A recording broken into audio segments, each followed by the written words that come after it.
Today, on how it's made, Javelins.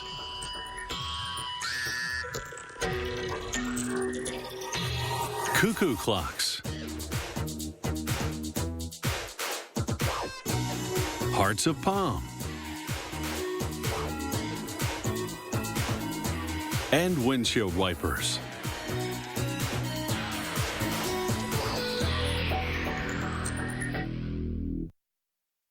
The sport of javelin throw dates back to the Olympics in ancient Greece. The athlete sprints down a runway and just before reaching a line on the ground, hurls the javelin forward. For the throw to count, the athlete can't step over the line, and the javelin has to land point first in the ground. This modern javelin consists of a long hollow tube and a point. The tube portion is called the shaft. This company uses strong, lightweight aluminum, but javelin shafts can also be made of steel or carbon fiber.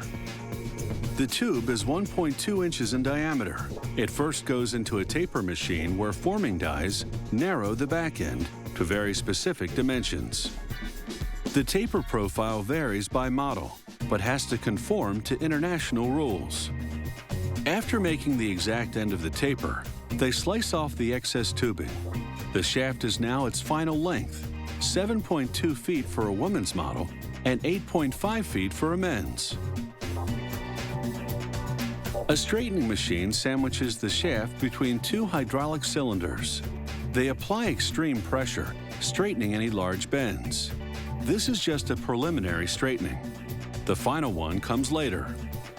Next, working strictly by eye, a specially trained technician sands the shaft, fine-tuning it to a very precise diameter and weight. The javelin's point section is made of steel tubing that's a hair wider than the shaft. After tapering the front, they saw off the excess, making the point around 12 inches long. Now for the point steel tip that jabs into the ground. They position it in a holder, place the point body behind it, then weld the two parts together.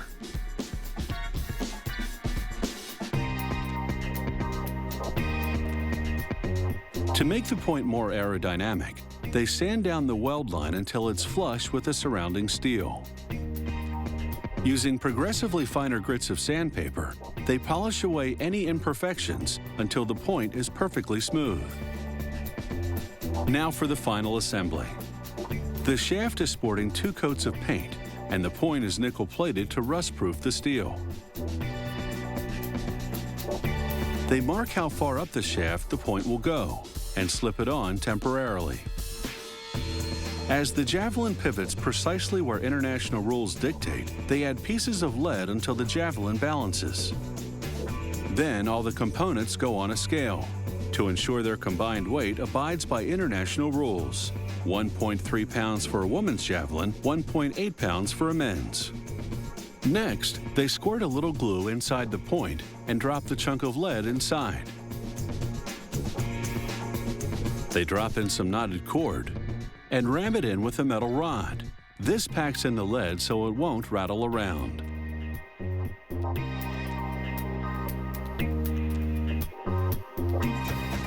They use glue to adhere the point to the shaft. They drive home the point, so to speak, by throwing the javelin against a lead slab. The force of impact pushes the point into its final position. Now they recheck the javelin's overall weight. If it's underweight, they simply tape some sheet lead to the center of gravity, where the hand grip will hide it.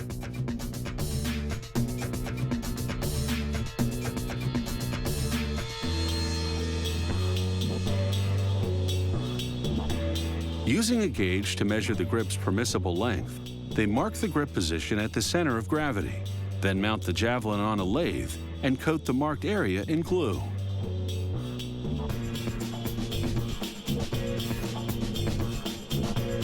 They wind cotton cord around the shaft over the glue.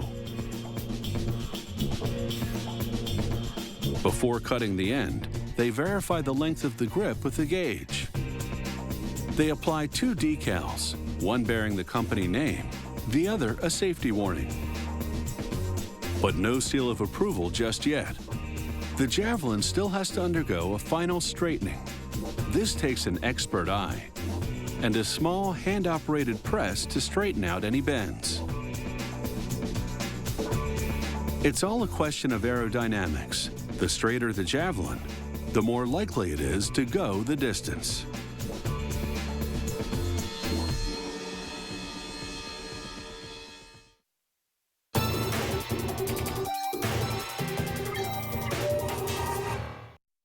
The Black Forest region of southwest Germany is world famous for its cuckoo clocks, which have either 1-day or 8-day movements, meaning that's how long they run on one winding. The standard feature is a little bird that emerges and cuckoos when the clock strikes. Some clocks also play music and have moving figures.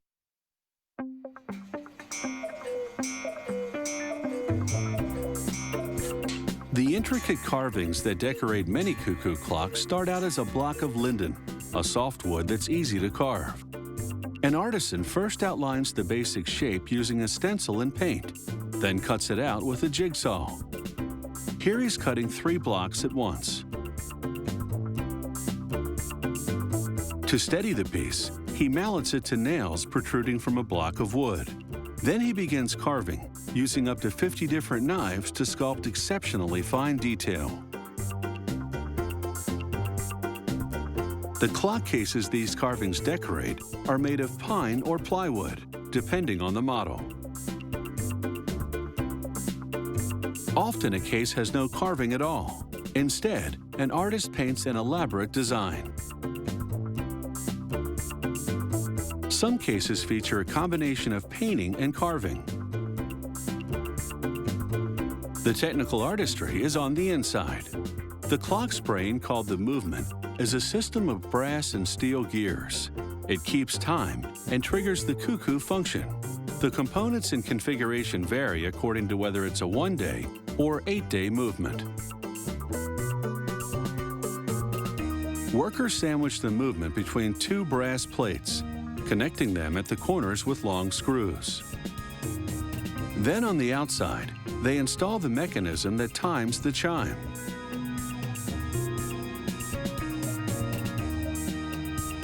Next, the steel wire on which the cuckoo bird will perch.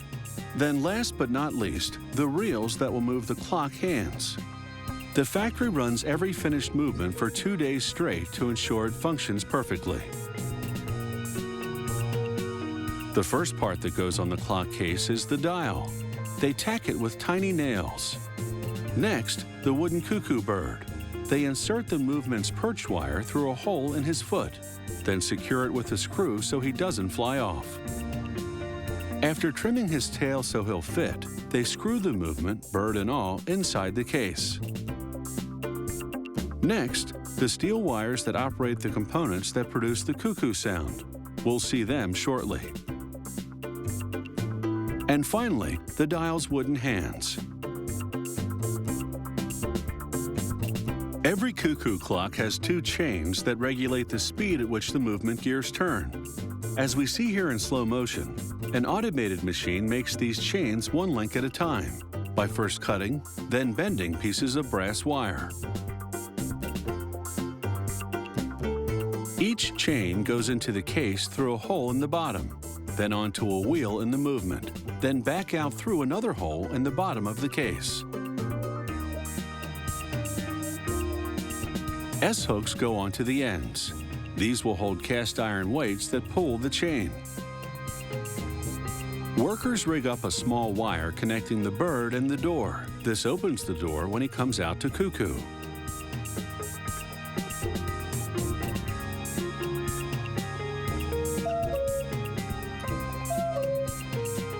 As this demonstration shows, the bird's cuckoo is actually the sound of air pumping in and out of 2 miniature bellows.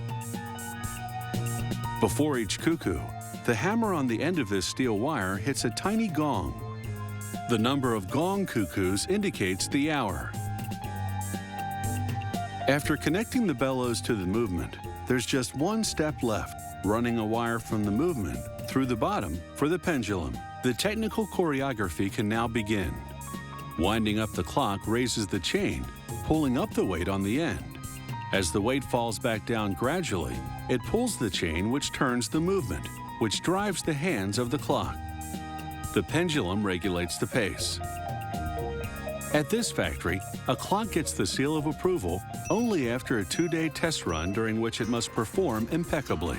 It's this attention to detail, both artistic and technical, that makes these traditional German Cuckoo clocks such timeless treasures.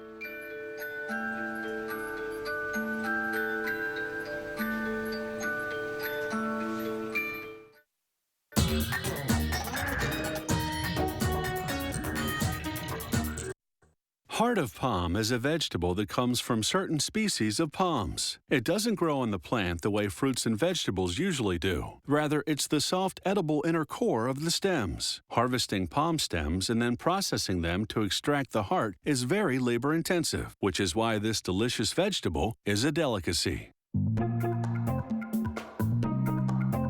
Life for this tropical vegetable begins in the farm's nursery, where they plant a palm seed in a pot of soil. After a couple of weeks, they transplant the seedling into a bag, and the seedling grows.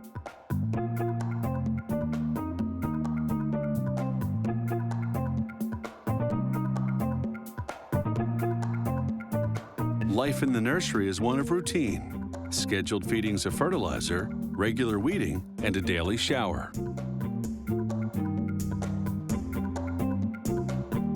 After about 3 months, that little seedling has matured into a plant that's strong enough to go into the field. Workers remove it from the bag gently, careful not to harm the roots, then they plant it in loose soil.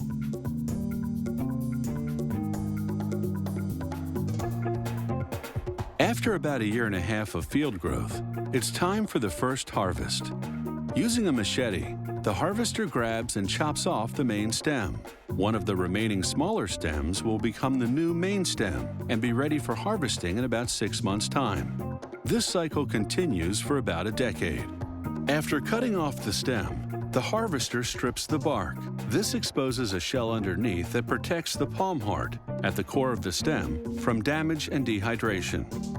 Later, the factory will slice off this shell, like so, to extract the heart.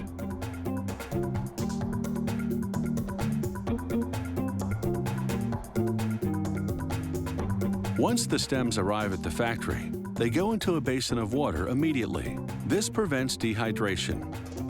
Next, workers load them on a conveyor belt, lining the bases right up against the edge. Someone else, meanwhile, clicks a counter to tally the number of stems passing by. The conveyor belt transports the stems to a circular saw that slices off a portion of the base. Next, workers slide each stem across a razor-sharp blade, slicing open the shell that encases the heart.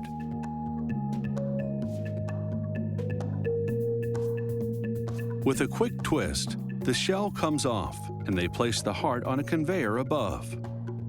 Further down the line, the hearts run against another circular saw, which slices off what's left of the base. Next, a row of saws spaced 6 inches apart cuts each stem into pieces. Now the hearts of palm are just the right size for packaging. In the field, the stem's bark and outer shell acted as a dirt barrier. Still, the hearts get a rinse in cold water before going into the jar.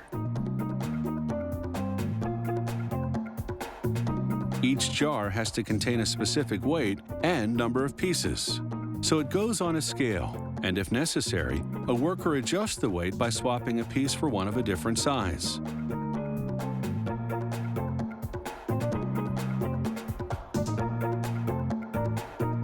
The jars now move on to a machine that fills them with brine, a special recipe of water, salt, and citric acid that acts as a preservative. The brine-filled jars then go into a hot steam machine. It heats the liquid for about 10 minutes, almost to the boiling point. This forces all the air out of the hearts, preparing them for pasteurization. On the way to the pasteurization chamber, the jars pass through a capping machine. then under an inkjet printer head, which applies the lot number and product expiration date. Now it's into the pasteurization chamber for an hour and a half. This intense heat, 207 degrees Fahrenheit, kills off any microorganisms lurking inside the jars. After a 1-week quarantine period, to ensure the hearts of palm don't deteriorate in any way, the jars are ready for labeling. The brine and pasteurization combined give the sealed container a 4-year shelf life. So whether served alone, in a salad, with pasta or rice, these hearts of palm are guaranteed to be as fresh as they are tasty.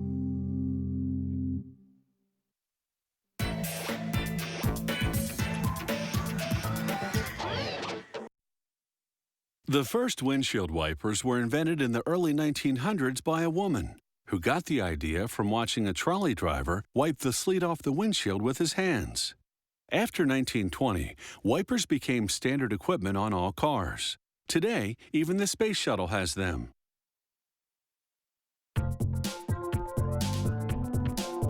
These windshield wipers all have a rubber wiping blade. To make it, workers load natural rubber into a mixer that breaks it down into fine grains. Then, they add powdered carbon to the rubber and leave it to mix.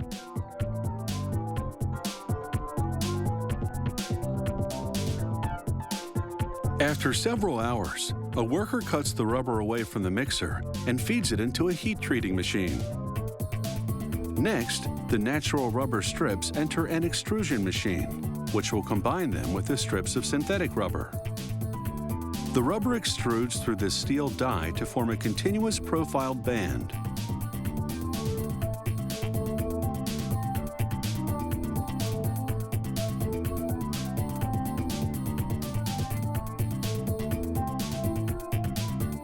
The rubber band cools in a salt bath before it's cut into lengths, then split in half to form 2 wiping blades with a clean, sharp edge.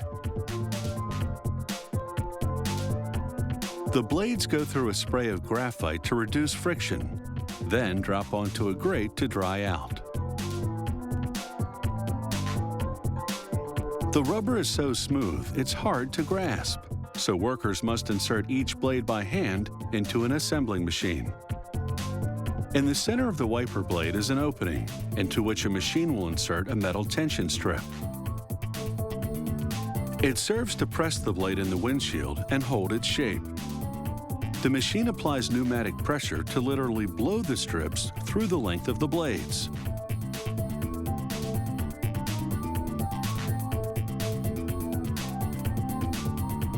This steel coil feeds into a stamping machine that repeatedly cuts and bends it to form brackets.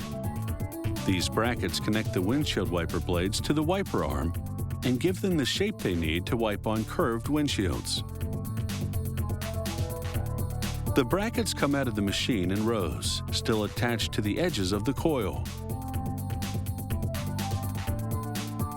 Next, the rows of brackets dip into a vat of paint to receive a base coat, followed by 2 more coats of black paint that will protect them from corrosion for several years.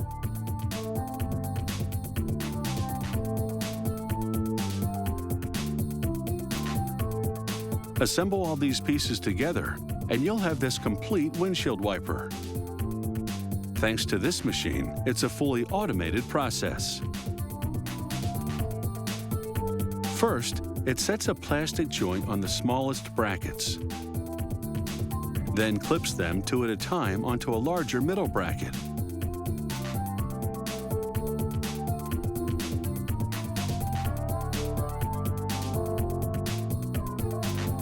Next, the machine sets an adapter onto the top center bracket, so the wiper can attach to a variety of car wiper arms. Finally, all the trays on which lie the assembled wiper parts come together as the machine proceeds with the final assembly. 4 brackets held by joints branch out from the main center bracket. They hold the wiper blade in 8 different places. This design allows a full range of movement to the wiper while applying an even pressure all along the blade, the key to a clean wipe with no streaking.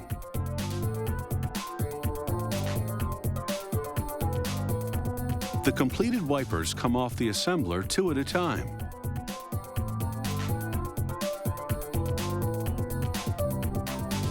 Workers visually inspect the wipers and then test the performance of the blade against a rotating sheet of wet glass. They monitor the amount of friction the blade applies to the glass and gauge its durability.